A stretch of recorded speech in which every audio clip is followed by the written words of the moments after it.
बिस्मिल्लाहिर्रहमानिर्रहीम, अस्सलाम वालेकुम नाज़रीन, आप देख रहे हैं प्रोग्राम द लास्ट आवर। मैं हूं यासिर रशीद और स्टूडियो मेरे साथ मौजूद हैं सीनियर तज्ज़ियाकार राना मोहम्मद अजीम साहब। नाज़रीन, इस वक्त अगर देखा जाए तो मुल्क की सियासत में काफ़ी तेज़ी आ चुकी है कि जहाँ पर बातें ये हो रही थी कि आईनी तरमीम के हवाले से कौन किसको राम करेगा, कौन सी पेशरफ्त होगी, किसके मुसव्वदे के ऊपर अमल किया जाएगा, कौन अपने ड्राफ्ट को तैयार करेगा, कितने निकाती वो ड्राफ्ट होगा, माजी के अंदर जो 54 निकाती ड्राफ्ट था उसके अंदर क्या तब्दीलियाँ होंगी।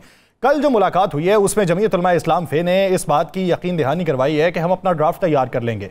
आज की इतलात ये हैं कि 80% उनका ड्राफ्ट मुकम्मल हो चुका है, जो तकरीबन 23 निकात के ऊपर मुश्तमिल होगा, जिसमें इस्लामी नज़रियाती काउंसिल की सिफारिशात भी शामिल होंगी, जिसमें यह भी देखा जाएगा कि आईनी अदालत के क़याम को अमल में तो लाना है, लेकिन उसका तरीक़ाकार क्या होगा, उसकी हुदूद क्या होंगी, क्या वो सुप्रीम कोर्ट ऑफ पाकिस्तान के अंडर होगी या सुप्रीम कोर्ट ऑफ पाकिस्तान से बाला होगी, उसके अंदर जो जज तैनात किए जाएंगे वो जज क्या रिटायर होने के बाद वाले जज होंगे या हाजिर सर्विस जजेस का इंतखाब किया जाएगा, उनका तकर्रुर किया जाएगा, क्या वो जजेस हाई कोर्ट से लिए जाएंगे या कहाँ से लिए जाएंगे। वो शिकें जिनके ऊपर जमीयत उलमा इस्लाम फे को एतराज़ था उसको बुनियादी तौर पे पाकिस्तान मुस्लिम लीग नून और पाकिस्तान पीपल्स पार्टी के सामने उठाया गया और उसी को लेकर आगे बढ़ने की बातें हुई। दूसरी तरफ पाकिस्तान तहरीक इंसाफ जो है वो ये समझती है कि आईनी तरमीम के हवाले से जो भी मुसव्वदा होगा उस मुसव्वदे में उनकी सिफारिशात शामिल नहीं होंगी और वो इसे एक जुडिशल पैकेज कहते हैं कि जो हुकूमत को बचाने के लिए है। इसी ज़िमन के अंदर अदालतों के अंदर क्या बातें चल रही हैं, तहरीक को लेके क्या बातें चल रही हैं, जो वकला की तहरीक चलनी है उसके लिए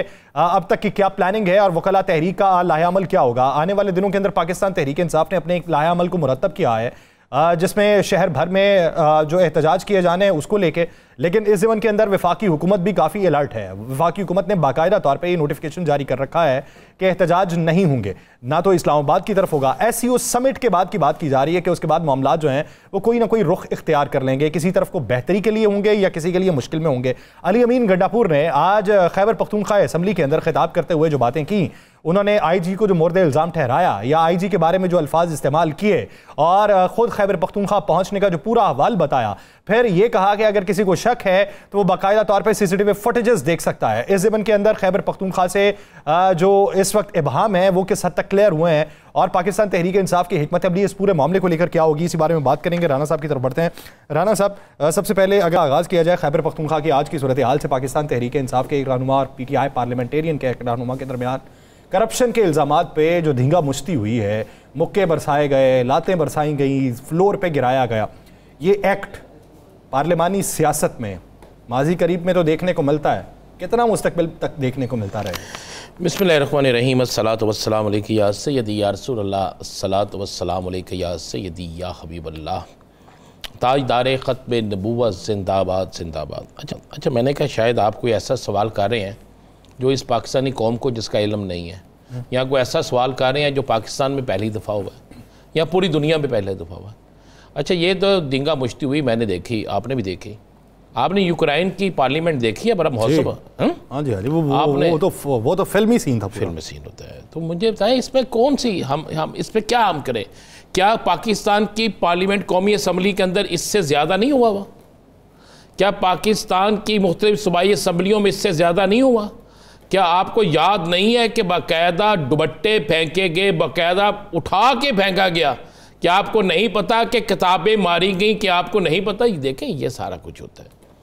एक पहली काफ़ी देर तो हमारा नेशनल मीडिया ये चलाता रहा कि दोनों एक ही पार्टी से तल्लक रखते हैं और साथ कहते भी रहे तहरीक इंसाफ पार्लियामेंटेरियन और तहरीक इंसाफ। मुझे समझ नहीं आई कि पार्लियामेंटेरियन कौन सी और तहरीक इंसाफ का तो पता है। पार्लियामेंटेरियन जो है, जब आप कह दें कि दो ग्रुप जो है, दो अफराद जो है, एक का पार्लियामेंटेरियन से तल्लक है और एक का तहरीक इंसाफ से तल्लक है, तो क्लियर हो जाता। देखें, ये रवायात अच्छी नहीं है, ठीक है, ये रवायात ख़त्म नहीं हो सकती बल्कि तेज़ होंगी, लेकिन इसके बावजूद लोग ये उम्मीद रखते हैं कि असम्बलियों में जाने वाले लोग इंतहाई महज़्ज़ब हैं।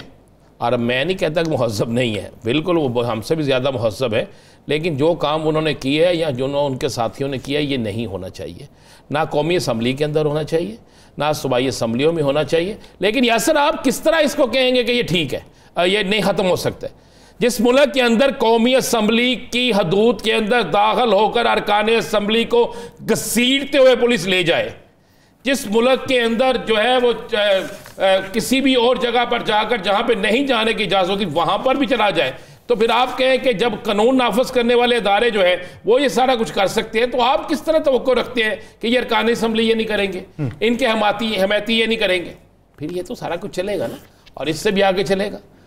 तो ये अगर आप ये उम्मीद रख के बैठे हुए हैं तो फिर मैं माजरत से कहता हूँ इस उम्मीद को ख़त्म ही कर दें, बल्कि इस उम्मीद का दम खुद ही अपने हाथों से ना निकाल दें, तो इस पर कोई फ़र्क नहीं पड़ेगा। आगे बाकी सियासत में ये तो बड़ा छोटा सा, आपने टेलर भी नहीं है, इससे बड़ी बड़ी चीज़ें मैंने यूक्रेन की असम्बली में देखी हैं, मैंने देखकर इवन चाइना के पार्लियामेंटेरियन को लड़ते देखा है, मैंने अमेरिकन पार्लियामेंटेरियन को लड़ते देखा है, मैंने भारत के अंदर भारतीय जमहूरियत का बहुत बड़ा का वहाँ पे देखा है, मैंने बरतानिया के अंदर लोगों को, आपको बताना है कि एक पार्लियामेंटेरियन किस खुलिये में आ गया था।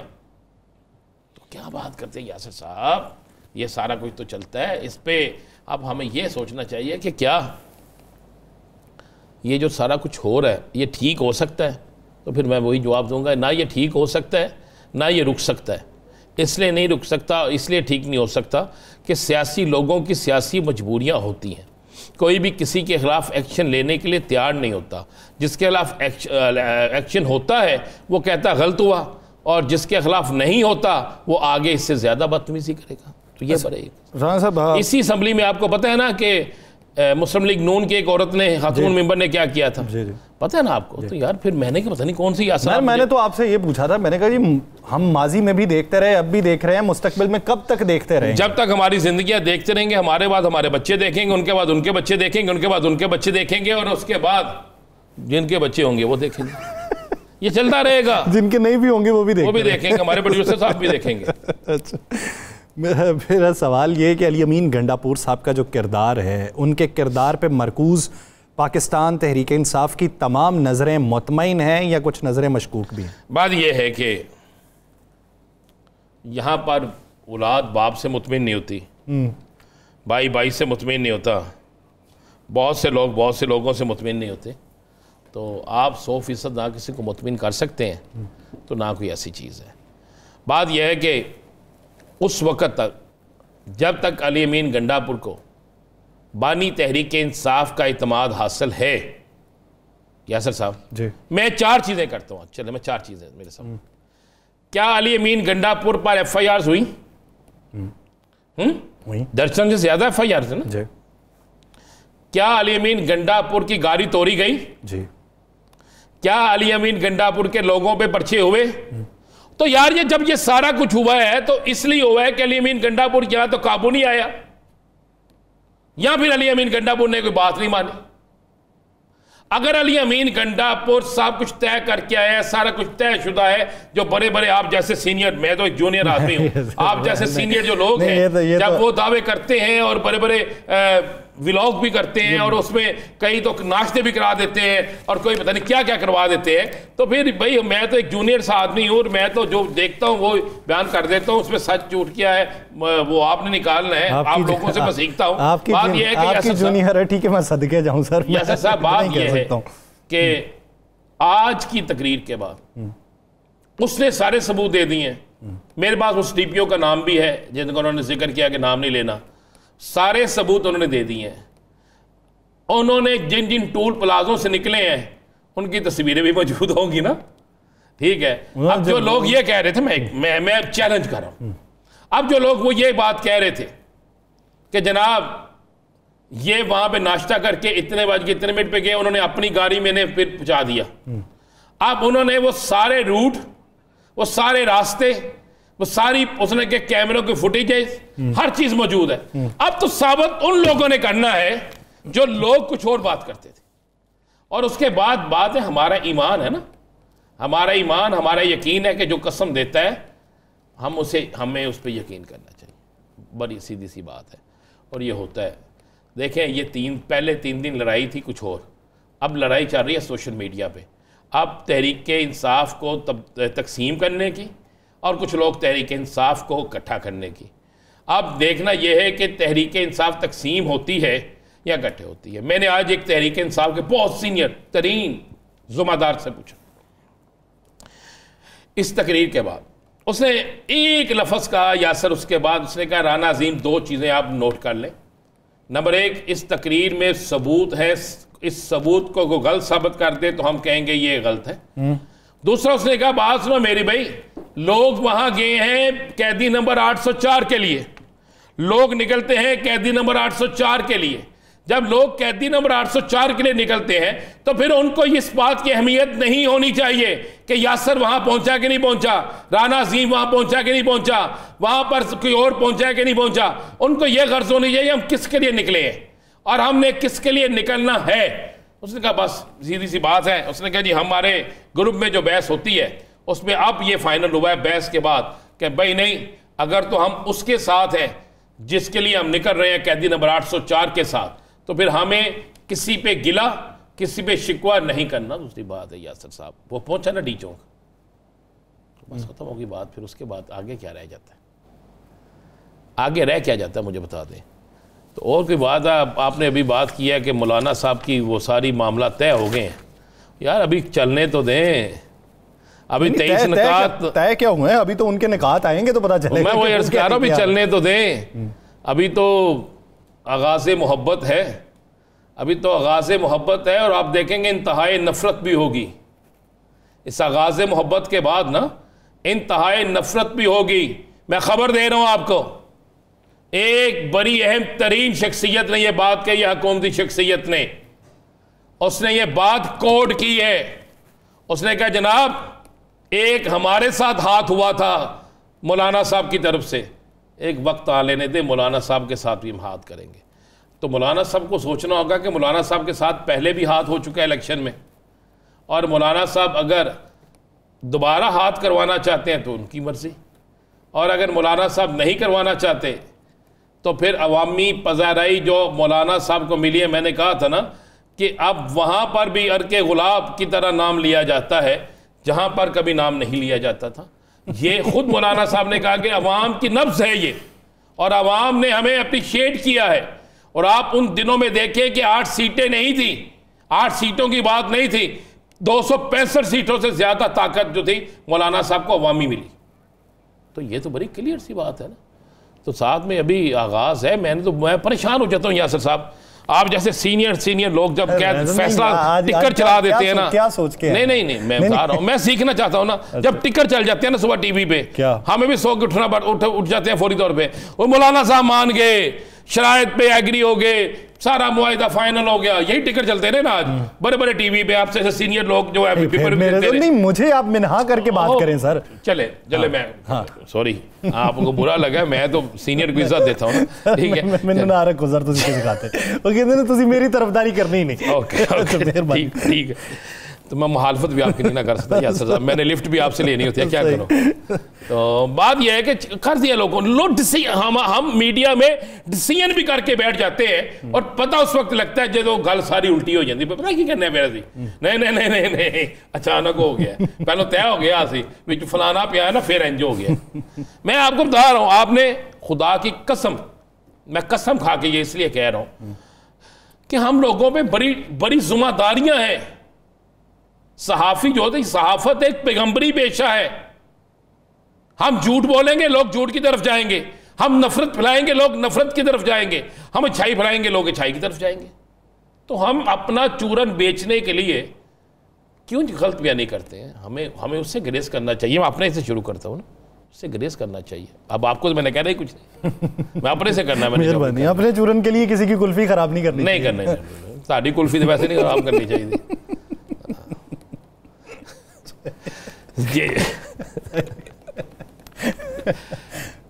तो वैसे यासर आपको एक बात बताऊं, क्या अभी बहुत से मरहले हैं, मुझे अभी नजर नहीं आ रहा। अगर मौलाना मान गए होते, मैं एक बात कर रहा हूं आज, अगर मौलाना मान गए होते और इनकी टोकरी में सारे चूजे मुकम्मल होते, ये तो बात नहीं है, ये अंडों से चूजों तक कब पहुंच गई? नहीं, मैं चूजे कह रहा हूँ ना। चूजे होते हैं ना, मासूम होते हैं, उठाया टोकरी में डाल दिया, अच्छा ठीक है, बेचारे भागने की कोशिश, वो भागने की कोशिश करते हैं, इतनी तेज भागा नहीं जाता, पकड़ लेते हैं, स्पीड ज्यादा होती है ना पकड़ने वालों की।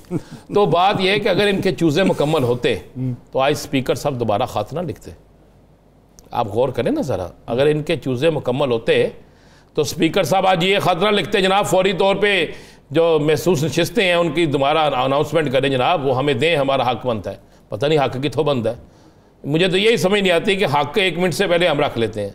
मुझे एक बात बताए ना, कल हम जिक्र कर रहे थे, वो एक इलाके के शख्स ने एप्लीकेशन दी है, स्पीकर साहब ने फौरी भेज दी है, मिनट लगाया स्पीकर साहब ने, वो इलेक्शन कमीशन को भेज दी है।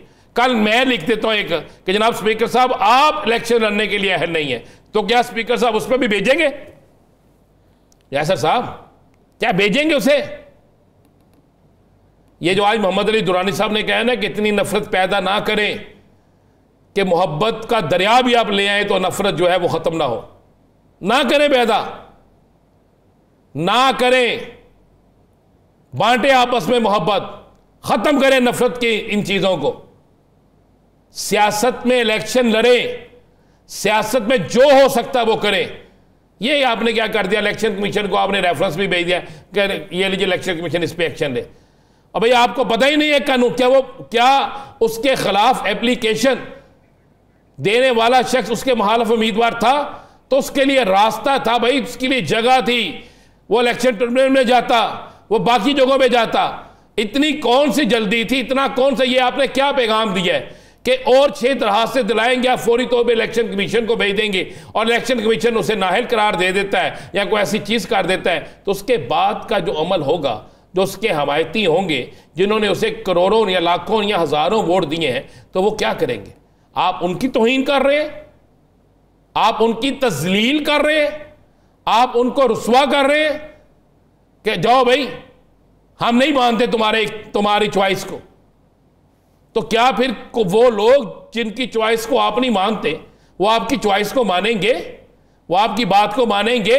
ये मौक़िफ़ तो मियां साहब भी अपनाते थे। कौन से मियां साहब? मियां नवाज शरीफ। लेकिन मियां साहब कहते थे मैं आवाज हुई थी, पीछे है ही कोई नहीं। अगर ये मियां साहब का मौक़िफ़ है, चले आ जाओ, नहीं अभी कर लेते हैं बात, ठहर के ना बात कर लेते हैं यार, इज्जत दो वाला तो यही। मैं नहीं, मियां साहब के मौक़िफ़ पे आ जाते हैं। मियां साहब अपने मौक़िफ़ पे वापस आए, एयरपोर्ट पे प्रोटोकॉल मिला, मीनार पाकिस्तान कबूतर उड़ाए ना कबूतर, तो इलेक्शन में किसने किसके कबूतर उड़ाए? इलेक्शन में मियां साहब का अगर मौक़िफ़ मजबूत था, मियां साहब के मौक़िफ़ में अगर दुरुस्तगी थी, तो इलेक्शन का रिजल्ट यार चेंज होना चाहिए था। इतनी अच्छी ग्राउंड जितनी मिली थी ने कि मुखालिफ का निशान भी नहीं है, मुखालिफ जलसा करे तो उठा लिया जाता है, बैनर लगाए तो उतार दिए जाते हैं। नहीं मुखालिफ तो था ही नहीं ना सर, वो तो ग्राउंड पे ही नहीं था। ग्राउंड में नहीं था ना, बैनर भी लगाए तो उतार दिए जाते थे, हर चीज हो जाती थी। तो उसके बावजूद लोगों ने देखे ना, आप गलत बात कर रहे हैं ना, फिर मैं कह रहा आप पे आऊं तो आप मुझे कहते हैं ऐसा क्यों? अपने अंदर से मोहब्बत शरीफ निकालें, मोहब्बत सहाफत पैदा करें ताकि हम सचा खाते भजन खाका डरती सजना। मोहब्बतें भी सर अपनी अपनी इकसाम की होने लगी हैं सर अब तो और क्या करें? आपके पास आपने पहले कहा जी मोहब्बत करनी चाहिए, हम कर रहे हैं, फिर अब आप कहते नहीं सहाफत ये वाली नहीं करनी चाहिए, ये वाली करनी चाहिए। मैंने कहा सहाफत से मोहब्बत करें ना। तो बात है, मियाँ साहब ने तो खुद कहा था, हमने तो नहीं कहा। मियाँ साहब ने कहा मैं पीछे मुड़ के देखा बंदा कोई नहीं सी। फिर मियाँ साहब ने खुद कहा तकरीर में चंद दिन पहले कि मुझे अवाम पे बड़ा अफसोस है कि उन्होंने इसका रिजल्ट नहीं दिया। भाई मियाँ साहब ने कहा अब अवाम ने अगर रिजल्ट नहीं दिया, अवाम नहीं निकली, अवाम ने उसका रद्द-ए-अमल नहीं दिया, तो उसका मतलब है कि अवाम आपको पसंद नहीं कर रही ना। अगर अवाम आपको पसंद करती है तो फिर क्या? मुझे एक बात बता दें, अब मैं आज उनसे मेरी मुलाकात हुई, मेरी किसान इत्तेहाद वालों से, तो वो इतनी खौफनाक बातें कर रहे थे। मैं क्या हुआ? कहते जी देखे ना, हमें कहा गया है कि हम माफिया वो इस बारे में लेकर वो बहुत ज़्यादा। तो उन्होंने कहा जी हम माफिया हैं। उन्होंने कहा हमारी गंदम हमें मरवा दिया, हमारे चावल हमें मरवा दिया। उन्होंने कहा हमारी कौन सी फसल है जिसमें हमें फायदा हुआ है? तो यासर साहब फिर सर वो इसको लेके वो रिलेट कर रहे हैं। कहते हैं जी कि इंडिया के अंदर भी जो किसान निकले हुए थे, उन किसानों को बाकायदा तौर पे मोदी हुकूमत की तरफ से ये कहा गया था कि ये माफिया। अकेली बोलना आवाज़ आ गई, ब्रेक ले लो। ब्रेक ले लेते हैं, लेकिन इस मौजूदा मंजरनामे में उन लोगों को पता क्या करें? उन्होंने कहा जी कि अगर हमारा दिल चाहे हम गंदम ना उगाएं तो फिर ले आएं जहाँ से आपने गंदम लेके। बात यह है कि जिस मुल्क के अंदर, आप दुरुस्त कह रहे हैं, बिल्कुल दुरुस्त कह रहे हैं, किसान हमारी रीढ़ की हड्डी है, ज़रात भी नहीं, ज़रात रीढ़ की हड्डी तो किसान भी रीढ़ की हड्डी है ना, ज़रात के ना वो आगे मशीना चला दिया ने।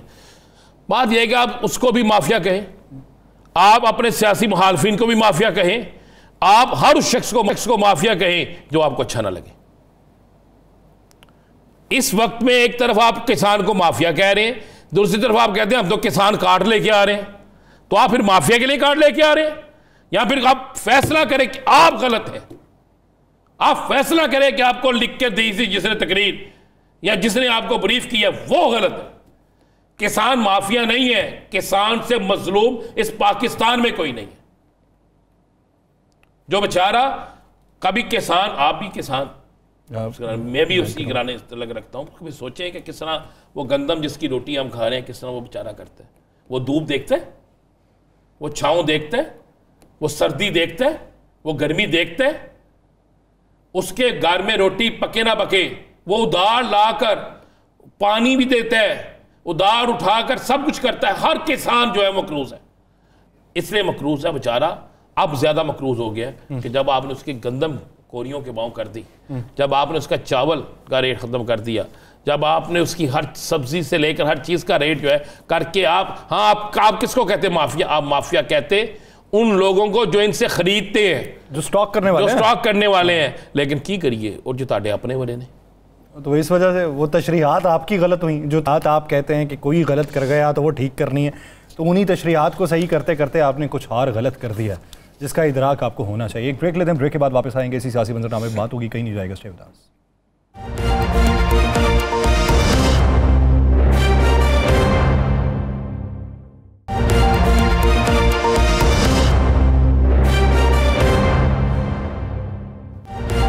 ब्रेक के बाद खुशामदीद नाज़रीन। बहुत सी चहमगोइयाँ, कयास आराइयाँ हमारी पाकिस्तानी सियासत में बहुत सी होती रहती हैं। रोज़ाना की बुनियाद पर टेस्टर पर लगी खबरें आती हैं। जो बल्ब जल गया, जिसकी दिमाग की बत्ती जल गई, वो उसी समत को निकल जाता है, और फिर लोग जो हैं उसी की राह पे चलते चलते उसके पीछे मंजिल तलाश कर रहे होते हैं, और बाद में पता चलता है आगे तो घुपन दे रहा है, मालूम नहीं कि किस समत को जाना है। बहुत सारी खबरें ऐसी होती हैं जो हक़ाइक़ के ऊपर मबनी होती हैं, लेकिन मेन स्ट्रीम मीडिया का हिस्सा नहीं बन सकती।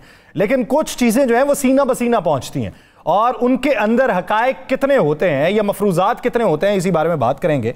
पाकिस्तानी सियासत में ये अनरेस्ट के ऑस, ये कब तक बढ़ता चला जाएगा और कब इसका खात्मा होगा? और ये तज़ब्ज़ुब पे मबनी चीज़ें हैं कि ये तब्दील हो रहा है, वो तब्दील हो रहा है, ये हुकूमत जा रही है, वो हुकूमत जा रही है, ये नए लोग आ रहे हैं, वो चले जाएंगे, इस तरह के क्वेश्चन मार्क कब तक चलते रहेंगे? इसी बारे में बात करेंगे। पाकिस्तान तहरीक इंसाफ के सीनियर रहनुमा शौकत यूसुफजई साहब ने हमें ज्वाइन किया है। शौकत यूसुफजई साहब, बहुत शुक्रिया आपके वक्त का। सर, वही जो रूमर्स फैलते हैं, उन्हीं रूमर्स को एक खबर बना के मैं आपसे सवाल करता हूं। बात ये हो रही है कि अली अमीन गंडापुर साहब तब्दील भी हो सकते हैं। आप इसकी तरदीद करने का वो भी हक रखते हैं, तो तरदीद जो है ना वो हक़ाइक़ के ऊपर सर कीजिएगा। बिस्मिल्लाहिर्रहमानिर्रहीम। देखिए, जो इस वक्त वफाकी हुकूमत बनी है तो वो कौन सी जायज़ हुकूमत बनी है? ताकत के जोर पे बनी है। तो ताकत पे जोर पे अगर कुछ करना चाहे तो पाकिस्तान में हमने देखा होते रहे, लेकिन उसके असरात क्या होंगे ये जरूर देखा जाए। क्योंकि आपने केपी हाउस बंद कर दिया, सील कर दिया, पहले आपने केपी हाउस पे दावा बोला, शीशे तोड़े, वो लोगों के अंदर ये चीजें चुभ रही हैं। अब आपने सेल कर दिया, तो उसमें सील करने का ये मकसद तो नहीं था कि वो पीटीआई वालों का था, वहां तो एनपी वाले भी जाते थे, वहां मुस्लिम लीग वाले भी जाते थे। तो आपने एक सूबे की जो इकाई होती है उस इकाई को इस तरह उठा के बाहर फेंक दिया है। अब इसके क्या लॉन्ग टर्म, इसके क्या असरात होंगे, इस पर जरूर गौर करना चाहिए। इस वक्त ताकत का नशा है, तो ये जो खतरनाक गेम ये खेल रहे हैं मेरे ख्याल से नहीं खेलना चाहिए। पॉलिटिकल चीजें हैं, मुखालिफत एक दूसरे की आप करें, पॉलिटिकली करें, लेकिन जो जाती उसमें चले जाते हैं ना। देखिए, आप मुझे बताएं कि केपी हाउस को सील करने का क्या मकसद है? अली अमीन गंडापुर लोगों को लेके गया, कारकुनों को लेके गया, और उन्होंने कहा पुरअमन एहतजाज हमारा हक है। तो आपने फिर मोटरवे क्यों खो दी? आप वजीर आजम साहब आज कह रहे हैं कि जी हम किसी लाओ लश्कर को नहीं छोड़ेंगे जो अटैक करे, ये फला करे। तो नुकसान इस मुल्क का किसने किया? मोटरवे खोदने का क्या मकसद है? शौकत यूसुफजई साहब, ये तो बताइएगा कि कुछ लोगों की राय ये है कि इस सारे सिनेरियो के बाद अब तहरीक इंसाफ में दमखम नहीं है और तहरीक इंसाफ अब बिल्कुल ख़त्म हो गई है। ये दावा है हुकूमती हलकों का, आप इस पे क्या कहते हैं? तो इसका तो बड़ा आसान तरीका है। देखिए तहरीक इंसाफ जो है वो ऐसा नहीं है कि अली अमीन गंडापुर ने ऐलान किया कि आ जाओ मेरे साथ, वो सारे उस तरफ चल पड़े। ये कॉल दी है इमरान खान ने, लोग इमरान खान के साथ है। आपको पता है ये कहा गया कि जी निशान नहीं मिलेगा तो फिर ये लोग नहीं जीत सकते। वो आप देखें इलेक्शन के दिन बूढ़े बूढ़े लोग घूम फिरते रहे, वो पीटीआई वालों का निशान क्या है। तो ये कोई जहन से निकाल ले कि अब अली अमीन को हटा के पीटीआई को कमजोर कर लेंगे, या असद कैसर को हटा के पीटीआई को कमजोर कर लेंगे, या गौर को हटा के, ये गलतफहमी में ना रहे कोई। पीटीआई इस वक्त जो है ना स्टैंड कर रही है इमरान खान के साथ। अगर इमरान खान कल कॉल देता है तो ये लोग फिर निकलेंगे। आपने ये तो देखा है ना कि पिंडी का जलसा, वहां का जलसा, लाहौर का जलसा, ये लीडरलेस जलसे थे जिसमें देखे ना इमरान खान तो नहीं था, लेकिन कितनी बड़ी तादाद में लोग आए। ये जलसा पॉपुलैरिटी दिखाती है। अगर ये समझते हैं कि जी पीटीआई की पॉपुलैरिटी खत्म हो गई तो दो जगह मुख्तस कर दें, इनके लीडर आए, हमारे सिर्फ वर्कर आए। आप देखें किसका जलसा बड़ा होता है। तो ये तो देखें जमहूरियत के अंदर अवामी राय को अहमियत दी जाती है। अब बदकिस्मती अवामी राय को कोई अहमियत नहीं दे रहा, तो इसका ये मकसद नहीं है कि कोई पार्टी खत्म हो गई। खत्म होती तो इलेक्शन में खत्म हो जाती। जब इलेक्शन में खत्म नहीं होती, सबसे ज्यादा सीटें कौमी असेंबली में पीटीआई की है, तो ये बंदा कैसे वो गेस कर सकता है कि जी पीटीआई खत्म हो गई या उसकी पॉपुलैरिटी खत्म हो गई। आप अब जलसा करना चाहते हैं खैबर पख्तूनख्वा में, पीपल्स पार्टी, नून लीग, जो भी करना चाहे मिलकर करें। हम उनको जगह भी देते हैं, हम उनको फैसिलिटीज भी देते हैं, आके करें, दिखाएं अपनी स्ट्रेंथ। कितनी स्ट्रेंथ बनती है उनकी। फिर हमें एक मौका दे पंजाब के अंदर खुला, हम उनको बता देंगे कि जी कितनी स्ट्रेंथ है पाकिस्तान तहरीक इंसाफ की। तो मैं ये ज़ाती तौर पे समझता हूँ कि इस वक्त जो कुछ हो रहा है उससे पाकिस्तान को बेतहाशा नुकसान हो रहा है, और ये ऐसा नुकसान है कि इसका मेरा नहीं ख्याल है कि इतनी जल्दी कोई तलाफी हो जाएगी। अगर ये हरकतें हो रही है, आप आइन को भी तोड़ मरोड़ रहे हैं, आइन के साथ भी खिलवाड़ हो रहा है, अपनी मर्जी के आइन बना रहे हैं, तो ये सारी जिंदगी तो आप इक़्तिदार में नहीं रहेंगे, कल आप अपोजिशन में होंगे, फिर आप क्या करेंगे। अच्छा शौकत यूसुफ साहब, आप इसका हल क्या समझते हैं? यानी उस हल के अलावा कि नए इलेक्शन करवाए जाएं, इलेक्शन ट्रिब्यूनल्स वाला मामला, वो तो हुकूमत मानने को तैयार ना होगी, इसके अलावा क्या हल होगा? देखिए मेरा ख्याल ये है कि अपोजिशन के पास ये हक तो है ना कि अगर हुकूमत कोई ऐसा काम करती है जो हमारे पॉलिसी के खिलाफ है, तो जमहूरियत में उसको खुलकर ये इजाजत है कि जी आप पुरअमन एहतजाज कर सकते हैं। तो ये जो एहतजाजों के ऊपर एक दफा एनओसी दे देते हैं, दूसरे दिन शाम कोई कंटेनर लगाना शुरू कर देते हैं, ये खौफ जो है जब तक इनके अंदर रहेगा तो मुझे नहीं ख्याल है कि मामला दुरुस्त हो जाएंगे। ये खौफ से तो पहले निकले ना भाई। आवाम से अगर आप डर रहे हैं तो इसका मतलब है कि आपने चोरी की है ना। चोर ही डर सकता है, अगर बंदा चोर ना हो तो वो तो फिर नहीं डरता है, वो तो सबके सामने आता है।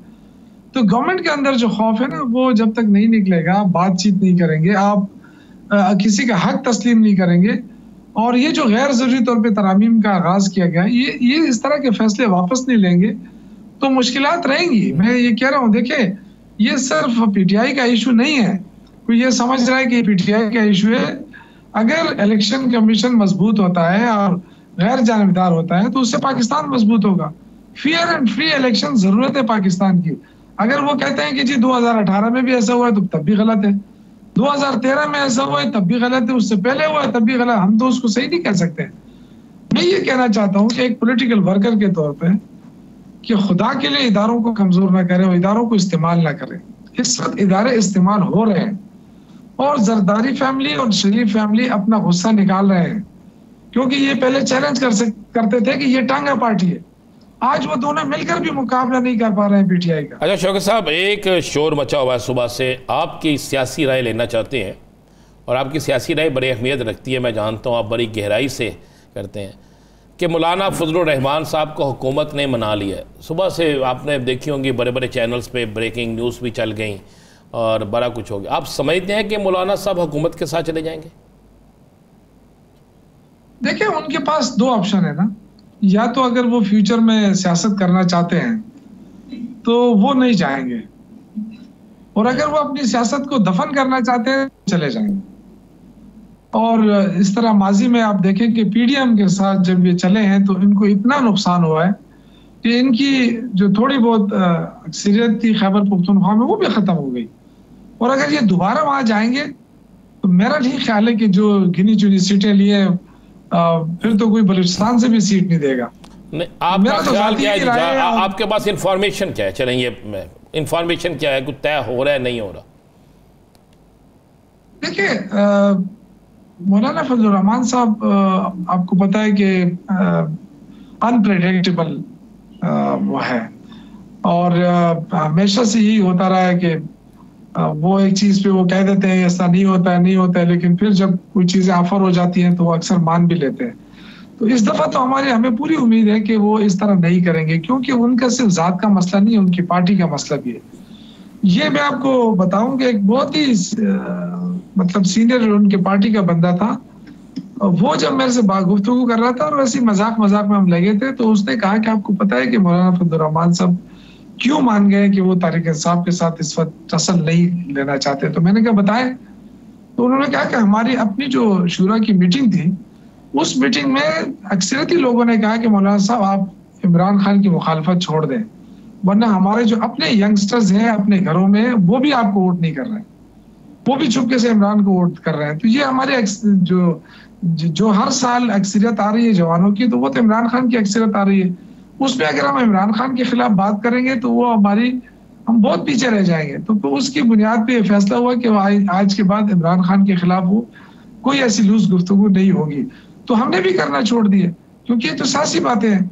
तो ये मेरे ख्याल से अच्छी बात थी कि इश्यूज के ऊपर अगर वो स्टैंड लेते हैं तो उनका अपना कद बढ़ेगा, और अगर वो इश्यूज के ऊपर स्टैंड नहीं लेंगे तो अब इतना शऊर आ गया है लोगों के अंदर कि 2 मिनट के अंदर अंदर वो फारिग हो जाएंगे। ये मैं आपको हकीकत बता रहा हूँ। ठीक है कि उनको वजारतें भी मिल जाएंगी, लेकिन इस तरह वजारतें होंगी कि आप दुनिया में कहीं भी जाएं, आप किसी रेस्टोरेंट में जाके खाना नहीं खा सकेंगे, आप किसी मार्केट में जाके खरीदारी नहीं कर सकेंगे, कई लोगों में खड़े नहीं हो सकेंगे। तो ये मुझे ये जरूर है कि मौलाना साहब कम अज कम मैं उनको ये समझता हूँ कि वो इस वक्त इतना बड़ा गलत फैसला नहीं करेंगे, क्योंकि ये मैं नहीं समझता कि कोई अच्छा फैसला होगा। ये जो अमेंडमेंट आ रही है ये पाकिस्तान के खिलाफ अमेंडमेंट है, ये किसी जात के खिलाफ नहीं है। हमारी तो अब आज हम अपोजिशन में, कल इंशाल्लाह हुकूमत में होंगे, तो ये फिर क्या होगा? कोई अपोजिशन जो है वो फिर ना कोई जलसा कर सकेगी ना जुलूस, तो फिर सिंपल से कह दे कि जी जमहूरियत नहीं है इस मुल्क के अंदर ना। आप देखें कि किसी की बात नहीं सुनी जा रही है, कोई मतलब ये कि इस कानून आइन नहीं है। अगर अदालत कहती है कि इनको जलसे की इजाजत दी जाए, इजाजत देने के बाद कंटेनर खड़े हो जाते हैं। तो ये मुझे बताएं कि कौन सी उसमें ये लिखा है कि आप किसी को पुरअमन, जो हम आपको गारंटी करते हैं कि हम पुरअमन है, ये कहते हैं। आज वज़ीर आज़म साहब ने कहा कि जी ये धावा बोलने आए थे, ये घेराव जलाव करने आए थे। अगर घेराव जलाव करना आते तो फिर अली अमीन गंडापुर केपी हाउस में क्या कर रहे थे? फिर तो उनको वही रहना चाहिए था ना। लेकिन उन्होंने कहा था कि मैं आऊंगा और पुरअमन एहतजाज करूंगा। उन्होंने पुरअमन एहतजाज किया और चला गया। शायद वफाकी हुकूमत में कुछ लोगों को ये बुरा लगा कि ये पुरअमन होके क्यों गए, इनका टकराव क्यों नहीं हुआ है जो वहां उन्होंने अरेंजेस खड़े किए थे। तो देखिए ये हम एक बहुत बड़ी साजिश नाकाम हुई है। हम तो नहीं चाहते थे कि अपने भाइयों से लड़े, हम क्यों लड़े? फौज हमारी फौज है, और ये दूसरों के कंधों पे रख के बंदूक लड़ना चाहते हैं। तो यार या तो आप पॉलिटिकल लोग हैं, मुकाबला करें सियासी मैदान में। सियासी मैदान में सियासी तौर पे मुकाबला करना चाहिए, और सियासी मैदान में ये मुकाबला नहीं कर पा रहे तो इस तरह के लेके आ रहे हैं। बहुत शुक्रिया शौकत यूसुफजई साहब इस हवाले से अपना वक्त देने के लिए। नाज़रीन एक ब्रेक के बाद पाकिस्तान पीपल्स पार्टी की रहनुमा शैला रज़ा साहिबा हमें ज्वाइन करेंगी, कहीं नहीं जाएगा। Stay with us.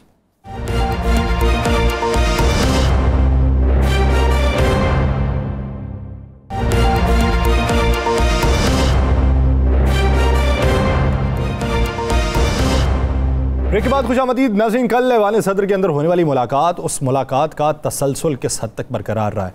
अभी तक नंबर्स गेम के हवाले से क्या इतलात हैं, और उसके अलावा मौलाना की आमादगी किन शराइत के ऊपर है? यानी मौलाना अगर अपना ड्राफ्ट तैयार कर रहे हैं तो वो ड्राफ्ट हुकूमती ड्राफ्ट से किस हद तक मुख्तलिफ होगा? कौन सी ऐसी शिकें हैं कि जिसके ऊपर मौलाना ने डेडलॉक दिखाया है, और कौन सी ऐसी शिकें हैं कि जिसपे मौलाना ने कुछ हल्के फुल्के एतराज़ात उठा के उसके अंदर तब्दीलियों की ख्वाहिश का इजहार किया है? तो इसी मंजरनामे में बात करेंगे। पाकिस्तान पीपल्स पार्टी के रहनुमा शैला रज़ा साहिबा ने हमें ज्वाइन किया है। शैला रज़ा साहिबा बहुत शुक्रिया आपके वक्त का। शैला रज़ा साहिबा, बात ये हुई कि कल आसिफ अली जरदारी साहब, मौलाना नवाज़ शरीफ साहब, बिलावल साहब, इसहाक डार साहब और शहबाज शरीफ साहब मिले। आईनी तरमीम के हवाले से बातचीत हुई, मौलाना ने आमादगी का इजहार जो किया है उसमें किस हद तक ड्राफ्ट तब्दील होने के इम्कान हैं? बहुत शुक्रिया आपका। और देखिए, मौलाना साहब हों या मुख्तलिफ और पार्टीज़ हों, किसी को भी कॉन्स्टिट्यूशनल कोर्ट पर एतराज़ नहीं था, बल्कि COD जब 2006 में हुआ तो उसके बाद PTI के इमरान खान भी उसके सिग्नेटरी हैं कि मुल्क में कॉन्स्टिट्यूशनल कोर्ट होने चाहिए।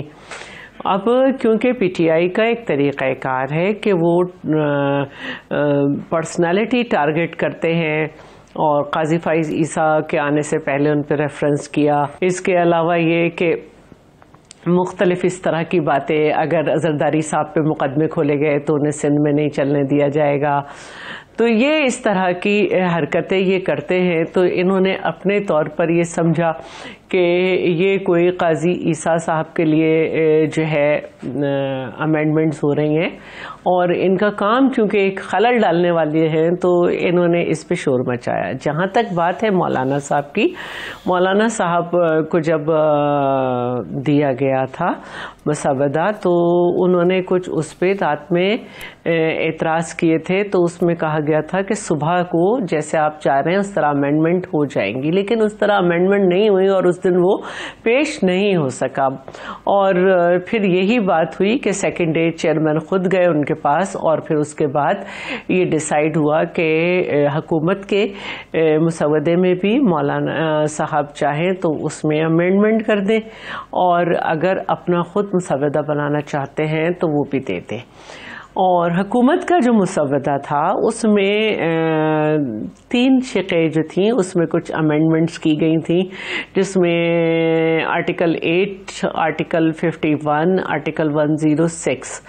तो जब मौलाना ने उस पर एतराज़ किया तो चेयरमैन बिलावल ने उसको हुकूमत तक पहुंचाया। हुकूमत ने उसमें लचक बहुत ज़्यादा दिखाई। उन्होंने कहा कि अगर मौलाना साहब को इस पर एतराज़ है तो हम इन्हें टेबल ही नहीं करेंगे। मतलब वो कोई ऐसी चीज़ें थीं कि अगर एतराज़ आया तो हुकूमत ने उस पर वही नहीं किया। उन्होंने कहा ठीक है, अगर मौलाना को ये नहीं पसंद हम इन्हें टेबल ही नहीं करेंगे। अच्छा, शेर साहब कब पेश हो रही है? एक शिक और थी, एक मिनट, एक शेख और थी, मैं उसका नंबर हमेशा भूल जाती हूँ। 191 या 199? 199 शायद। उसमें एक वर्ड का मसला था तो हुकूमत ने कहा हम वो भी वापस ले लेते हैं। तो इस तरह से अगर देखा जाए तो अमंग द पार्टीज किसी चीज़ पे डेडलॉक नहीं था। एक ड्राफ्टिंग में जो भी चीज़ आई उस पे यही हुआ कि जब इतनी जल्दी नहीं करनी चाहिए बैठ जाते हैं दोबारा। तो मैं नहीं समझती कि कहीं डेडलॉक है। अब चूंकि शहबाज शरीफ साहब की तरफ से भी शायद ये बात आ गई है कि शंघाई कोऑपरेशन ऑर्गेनाइजेशन का जो एक इजलास है इसके बाद करेंगे, तो इसके बाद भी हो सकता है। और जहाँ तक मेरा ख्याल है कि कल चूंकि मौलाना ने कहा कि हमारा 80% काम हो गया है, तो पीपल्स पार्टी ने भी कहा है कि उनका काम भी तकरीबन 80-90% की बात आई है। तो अगर ये लोग जल्दी कर लेते हैं तो फिर हो सकता है कि इस वीकेंड पे हो जाए, वरना अगले वीकेंड पे हो जाएगी। वीकेंड पे होगा। अच्छा, आपने कहा कि मेरा ख्याल है ये जो आईनी अदालत मेरा ख्याल है अभी तक एंड नहीं जी, जो फाइनल चीज़ हुई मतलब आईनी अदालत के हवाले से, हाँ, जिसमें इमरान खान के भी साइन मौजूद थे, लेकिन अगर उस मुआहदे को हम देखें, उस चीज़ को हम देखें तो उसमें तो ये लिखा हुआ है कि आईनी अदालत का जो सरबराह होगा या आईनी अदालत के जितने लोग होंगे उनको सुप्रीम कोर्ट के सीनियर तरीन जजेस होंगे और सुप्रीम कोर्ट से ही उन्हें लीड किया जाएगा। ये किसी जगह लिखा हुआ है कि उन्हें वज़ीर आज़म जो है वो नामजद करेगा? देखिए, उस वक्त इसको इतने गहराई में नहीं गए थे। जब एक बात तय करना कि ये होगा वो अलग बात है, लेकिन जब एक कानून बनाया जा रहा है तो उसको जो है फर्स्ट टाइम तो किसी तरह कुछ करना होगा ना, और ये तरमीम करने की ज़रूरत ना आती अगर उस वक्त जो है वो 19वीं तरमीम ना की जाती। तो पता नहीं किन किन के दबाव में आके ये हो गया था, लेकिन जब फर्स्ट टाइम होता है तो उसमें सबको पता है कैसे हुई थी। नहीं ये ना हो कि इसके बारे में बात 10 सालों बाद यही होती है। बाद में ये वही यासर वाली के कुछ अरसे बाद ये हो गए, ये भी तरमीम पता नहीं किसके कहने पे हुई थी, सबको पता कैसे हुई थी, तो ये तो नहीं होगा। नहीं, जब consensus among the political parties हो रहे हैं और वर्ड टू वर्ड जो है वो गुजरा जा रहा है और बैठ के काम किया जा रहा है, तो इसकी जिम्मेदारी 18वीं तरमीम की तरह पार्टीज खुद लेंगी। और जब मौलाना साहब ने चेयरमैन बिलावल से कहा कि हम चाहते हैं कि पीटीआई को भी इसमें शामिल किया जाए, तो उन्होंने कहा मुझे कोई एतराज़ नहीं है, लेकिन आप अपना मुसवदा फाइनल कर लें, हमारे साथ मैच कर लें, दोनों बैठ के एक मुसवदा कर लें, उसके बाद जितनी पार्टीज जो भी चाहें इसके ऊपर बात कर सकती हैं। और मैं ये समझती हूँ कि जब 18वीं तरमीम हुई थी तो जो पॉलिटिकल पार्टीज असेंबली में भी नहीं थी उनको दावत दी गई थी। कल हमारे मुल्क में गाज़ा की सूरत हाल पर इसराइली जारहियत के ख़िलाफ़ जब बैठी हैं पॉलिटिकल पार्टीज़, तो वो बहुत सी पार्टीज़ जो कि असेंबली में नहीं है वो भी बैठी। तो मैं चेयरमैन बिलावल की जो कोशिशें देख रही हूँ कि वो इस सूरत हाल में जो पीटीआई के साथ इस वक्त हुकूमत की बनी हुई है, उसके बावजूद वो चाह रहे हैं कि अच्छा अगर पीटीआई से भी कंसेंसस हो जाए, तो इसीलिए चाह रहे हैं कि कल सारी जो पॉलिटिकल फोर्सेस हैं वो अपनी जिम्मेदारी पे ये कहें कि जी हमने किए, कल कोई ये ना कहे कि ये कोर्ट ने रीराइट कर दिया, ये इसने रीराइट कर दिया। तो बहुत अच्छी बात है कि ये हो रहा है। अच्छा, शैला रज़ा साहिबा, फैसल वावडा साहब पहले ये बात कर चुके और फिर राना सनाउल्लाह साहब भी ये बात कर चुके कि काजी फ़ाइज़ ईसा साहब ना तो मुद्दत मुलाज़मत में तौसीह चाहते हैं और ना ही वो आईनी अदालत के जज बनना चाहते हैं। फैसल वावडा साहब ने कहा कि मेरा नहीं ख्याल कि वो बनेंगे, और राना सनाउल्लाह साहब ने कहा कि वो नहीं बनना चाहते। इस ज़मन के अंदर क्या हक़ाइक़ हैं? देखें, ये इन दोनों की बातें हैं, ये दोनों जाने। मेरी तो काजी फ़ाइज़ ईसा से कोई मुलाकात नहीं है जो मुझे उनके बातें पता चलें, लेकिन उनका एक स्टेटमेंट सामने आया था जिसमें उन्होंने कहा था कि अगर मेरे हवाले से जो मैंने देखा था कोई एज बढ़ाई जा रही है तो मुझे तो ये भी नहीं मालूम कि मेरी कल ज़िंदगी होगी या नहीं। फिर बाद में उन्होंने कहा था कि अगर तमाम लोगों की बढ़ाई जा रही है तो मेरा क्या मसला है, क्योंकि हम पाकिस्तान पीपल्स पार्टी को लोअर कोर्ट में, यानी कि जो सेशन कोर्ट है उसके जजेस की एज पे एतराज़ है कि वो सिर्फ 60 है, फिर हाई कोर्ट की 62 है और फिर सुप्रीम कोर्ट की 65 है। लेकिन जब इस पे मामलात उलझने लगे तो चेयरमैन ने कहा था कि मेरा जो ख्वाब है वो कॉन्स्टिट्यूशनल कोर्ट है, अगर मौलाना साहब को एज पे एतराज़ है तो मुझे उस पे भी नहीं है। जबकि दुनिया के जो 86 ममालिक हैं उसमें मोस्टली एज 67 भी है, और अमेरिका में तो ताहयात है कि जब तक लाइफ टाइम जो है सुप्रीम कोर्ट के जज की एज है। अब देखिए, ये जो कॉन्स्टिट्यूशनल अदालत होगी इसमें तमाम सूबों के जजेस की रिप्रेजेंटेशन होगी। जैसे कि सेनेट में हमने देखा कि एक बराबर तादाद में सब सूबों की रिप्रेजेंटेशन है, तो इसका एक तरीक़ा होगा कि 5 मुंतखब किए जाएंगे और उसके बाद पूरा एक तरीक़ा कार सामने आएगा। जब कोई कानून बनता है तो उसमें पूरा तरीक़ा होता है, लेकिन किसी शख्सियत का नाम नहीं होता। तो एलिजिबिलिटी भी उसमें डिसाइड की जाएगी, उसमें सब चीज़ सामने आ जाएगी और जो लोग एलिजिबल होंगे उनका तरीक़ाकार होगा। अब पहली दफ़ा यकीनन कि उसमें कोई ज़रूर चेंज होगी कि पहली दफ़ा किस तरह किया जाए, उसके बाद तो जुडिशल कमीशन वगैरह के सिलसिले शुरू हो जाएंगे। आपको याद होगा कि क्योंकि मैं उसका पार्ट थी कि जब 18वीं तरमीम हो गई और ये डिसाइड हुआ कि एक्टिंग गवर्नर की जिम्मेदारियां अब कोई जस्टिस नहीं संभालेगा, बल्कि इन एब्सेंस ऑफ द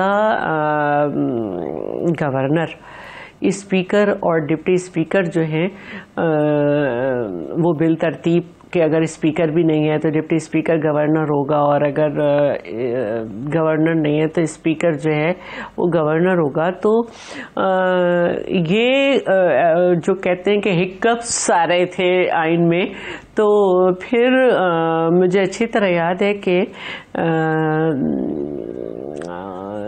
हमारे निसार खोड़ो साहब थे, तो उन्होंने एज स्पीकर एक हलफ खुद उठाया कि मैं स्पीकर सिंध असेंबली जो है वो इन एब्सेंस ऑफ गवर्नर ये फ़राइज़ अंजाम दूंगा।